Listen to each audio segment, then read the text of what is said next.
मुझे यूं महसूस होता है बाज़ औक़ात कि इस पीटीआई को या इमरान खान साहब को या शौकत तरीन को या इनके साथियों को अगर इक़्तिदार के लिए इस मुल्क के ऊपर एटम बम भी चलाना पड़ा तो ये चला देंगे, ये बाज नहीं आएंगे उससे।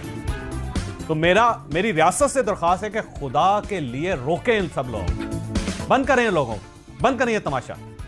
ये गलत है इनको रोकें, दूसरे गलत है उनको रोकें, क्योंकि ये मुल्क डूब रहा है, मुल्क तो बर्बाद हो रहा है। इस किस्म की हरकतों का नतीजा क्या निकलेगा मुझे बताएं। आखिर इस मुल्क में कोई 2-4 लाख तो समझदार लोग होंगे कि वो भी नहीं है। अगर 2-4 लाख लोग समझदार हैं तो वो कहां है, वो क्या सोच रहे हैं? क्या आपको अंदाजा नहीं हो रहा है कि इस मुल्क में हो क्या रहा है, किस किस्म की पोलराइजेशन है, कहां से इस मुल्क के खिलाफ साजिश हो रही है? तो क्या आप भी नहीं उठते, क्या आप भी नहीं समझाते, क्या आप भी नहीं आवाज बनते? तो आखिर ये सब लोग करना क्या चाह रहे, चाहते क्या है इस मुल्क के साथ? तोड़ना चाहते हैं इसको, डिफॉल्ट करना चाहते हैं इसको, बर्बाद करना चाहते हैं इसको।